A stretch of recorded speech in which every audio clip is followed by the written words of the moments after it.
Money is a touchy subject. It's one of those topics that can make even the most confident people shift uncomfortably in their seats. And I think that's because most of us, whether we realize it or not, have woven our self-worth directly into our bank balance. We look at our salary as a market valuation of our skills, our competence, and even our worth as people. So it's no wonder we get a bit tense in our seats every time the topic of money gets brought up. But here's where I think we have to start. We have to uncouple that connection. We need to look at money for what it actually is, not what we've been conditioned to believe that it is. Think about it. Is money actually value itself, or is it just a way to keep score? We often get so caught up in the chase that we forget to think about what we are actually chasing. The real problem is that we are trapped in this cycle of confusion. We think that if we could just have a little more, we'd be happy. If we earned a little bit more, we'd finally feel secure. We see money as the root cause of our stress, when, in reality, it's often the most noticeable symptom of deeper issues. So, we pour out our energy into the numbers, we pour our energy into the process, we neglect the very things that create genuine well-being in our lives. The interesting thing is that money is actually neutral. It's just an arbitrary store of value. It isn't value itself. Think about other stores of value that we have in our life. Time is a store of value. Knowledge is a form of value. Happiness or love and connection, all of these ones are forms of value. And money cannot directly buy them.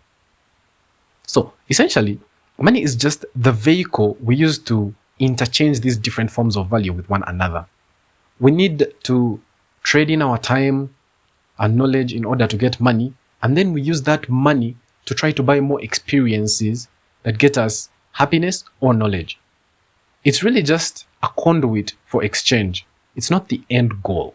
People often say money is the root cause of all evil, but I think that's just a misunderstanding. The love of money is the trap. The stuff we own can easily end up owning us. We get trapped in what is called the disease for more. We no longer work long hours and take bigger risks and sacrifice our time for our well-being. We are doing all that in the name of acquiring stuff that we think that we need. But because money is neutral, because its value is only really realized in our life when it's put into motion, it's a reflection of our own intentions and our values. So the real question is, what are you actually buying? What are we actually buying? Like when we buy a sports car, we aren't just buying a hunk of metal, with nice leather seats. We're buying the experience of driving it, the feeling of power, speed, or social status. When we buy a meal, we're buying away the experience of hunger, and we're paying for nourishment and pleasure. When we buy a trip, we're buying the opportunity to experience the world and to strengthen our bonds with our family and friends.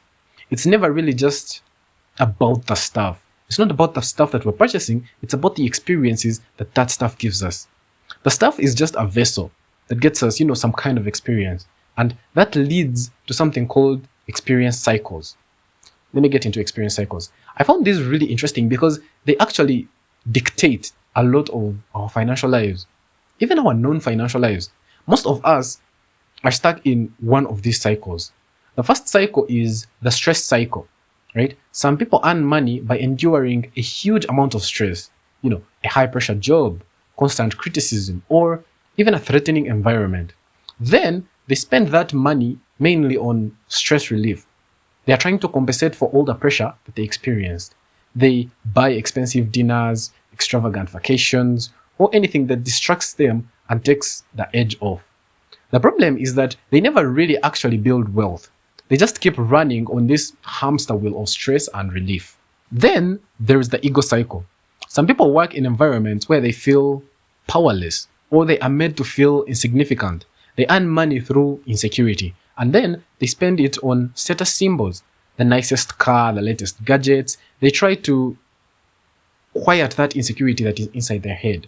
They are trying to project a value that, they don't actually feel internally.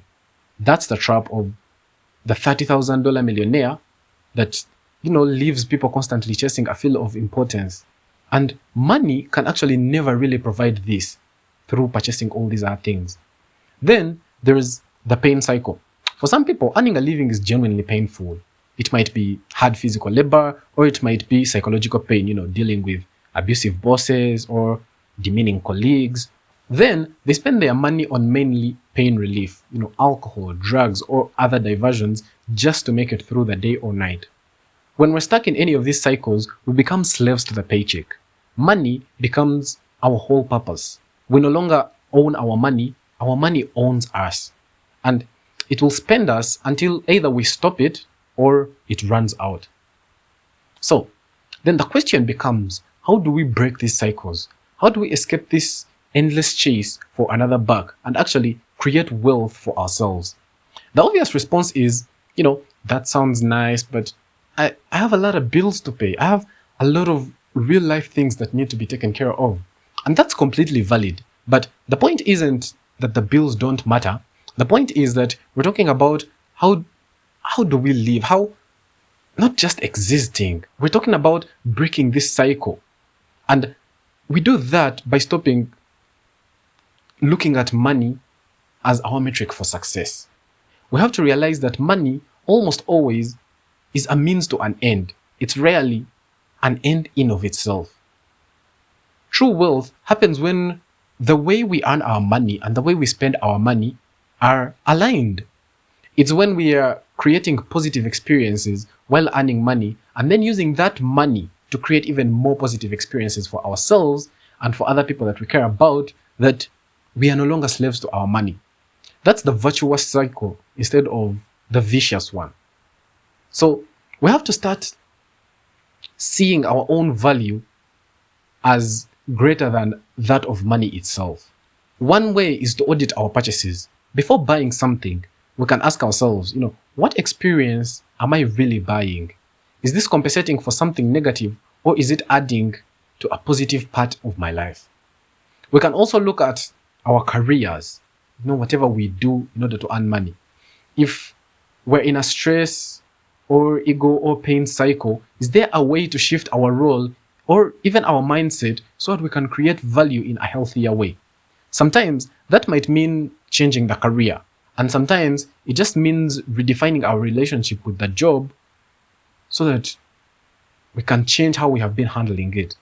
And maybe the biggest question is this: what does a rich life actually look like to us? Is it really about a number in a bank, or is it about the quality of relationships, our health, our knowledge, and the contribution that we do make to other people? When we start seeing money as a tool to channel the experiences and values we care about and actualize them, whether that is fueling our creativity or supporting our family or sharing love with our friends, that's when the real value of money actually emerges. I think we also have to see ourselves as more valuable than the money we carry.